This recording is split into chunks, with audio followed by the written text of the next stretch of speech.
We are watching and we are witnessing history right before our eyes.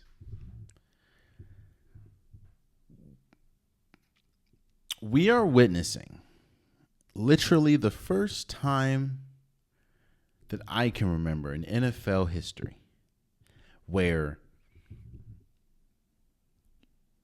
you can honestly say that it's not the quarterback's fault that a team is in the situation that they're in.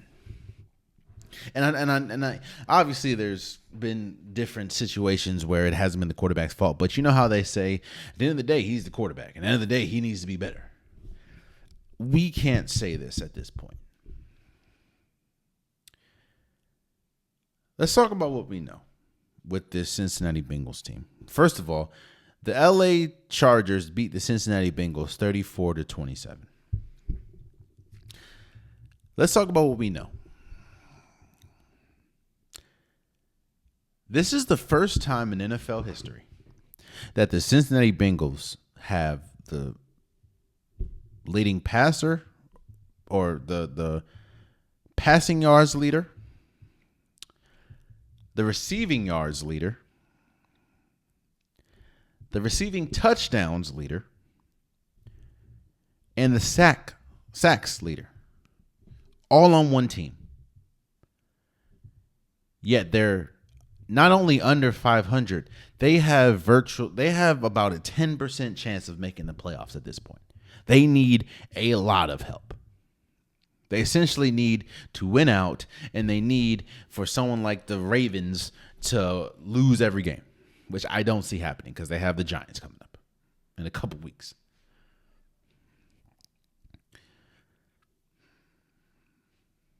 You know, I talked about this. I said that what team that has had an extremely loud, in a negative way, had a loud offseason came the next season and been juggernauts. You can talk about any sport. What team has had a negative, loud offseason and the previous season or the following season, they just go out and be juggernauts? It doesn't happen, especially not in a team sport. And on top of that, I said it. I said, don't let Joe Burrow, Jamar Chase, and T. Higgins fool you. This organization, the Cincinnati Bengals, is a poverty franchise. They are a poorly run franchise.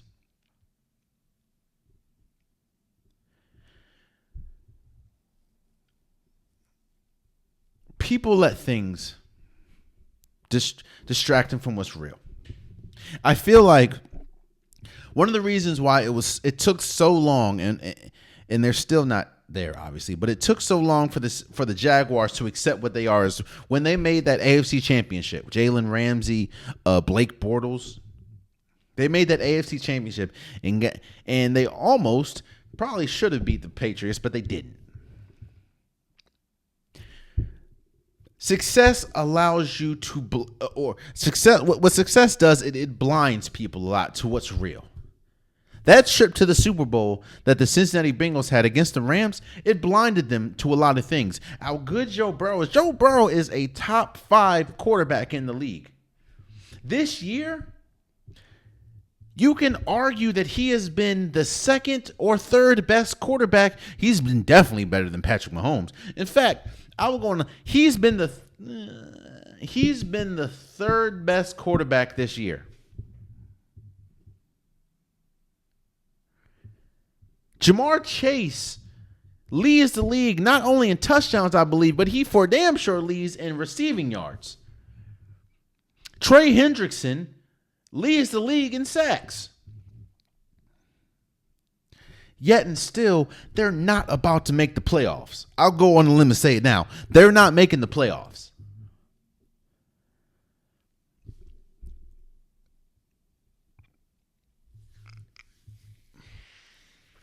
It's just organizational malpractice. I talked about it, bro. When you have someone as good as T. Higgins, why are you playing with his money? Now, 9 times out of 10, this is T. Higgins' last year as a Bengal. I talked about it. When you have someone as good as Jamar Chase, why are you playing with his money? Now, he did take out an insurance policy on himself. There could be a case where you don't have either Jamar Chase or T. Higgins. I'm leaning more towards you might have Jamar Chase. You might get a deal done because I don't think he wants to play with anyone outside of Joe Burrow. But I'm almost sure T. Higgins is done in Cincy. On top of that, the same issues that they've had continue to strike. They haven't had a consistent offensive line, and they haven't had a great defense, especially the secondary. But what do you know? We talk about how bad the Ravens secondary has been, and then a lot of people want to point to the Cincinnati Bengals game. Well, let's not talk about how much yards the Cincinnati Bengals offense gave against Lamar Jackson and the Baltimore Ravens.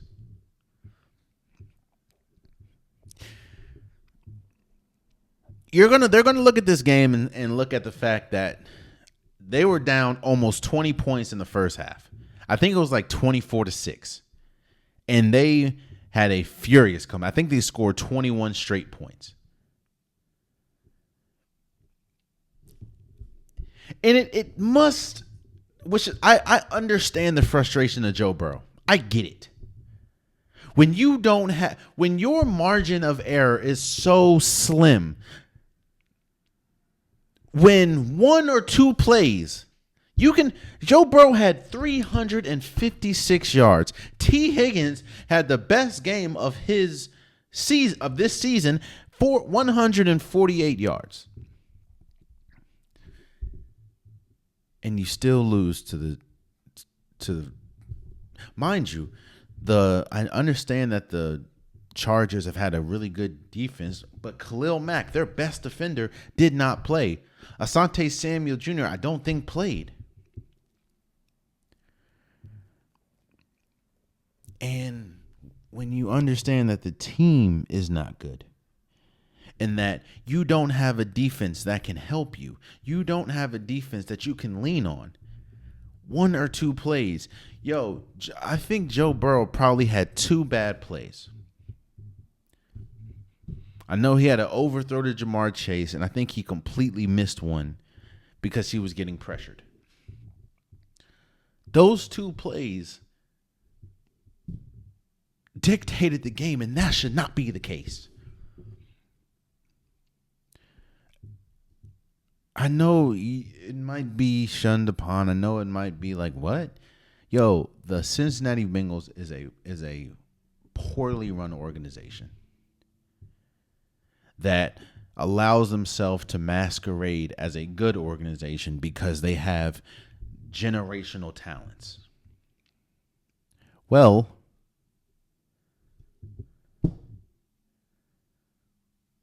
what has that got you outside of a Super Bowl appearance, which you haven't been back since? You haven't even been close. Well, you did go to an AFC championship, but you lost. The Chargers have been much better than I thought they would be this year. Yeah, there's still some inconsistency with Justin Herbert, but when he plays great, he plays great. I think the issue has also been the lack of talent to emerge around him, even though Ladd McConkey has emerged as a wide receiver 1, and J.K. Dobbins has been good rushing the ball. I'm really interested to see what they look like against the Ravens on Monday. But this is just malpractice at this point. To have a team so incompetent but have the talent that they have is crazy. You can say it's slow starts, which I agree with. But you have to ask yourself, why is it that you have all this talent and you continue to have slow starts? That's like the Cincinnati Bengals calling card is slow starts. Yeah, man. Congratulations to the Chargers for beating the Cincinnati Bengals 34-27. Oh, man, you stayed to the end of the video. I appreciate you. If you like what you saw, be sure to hit that subscribe button so you'll never miss any content from your boy. You can also go back and watch past episodes, past clips, and don't forget that the Unpopular Podcast, new episodes drop every Wednesday and Saturday. Appreciate you.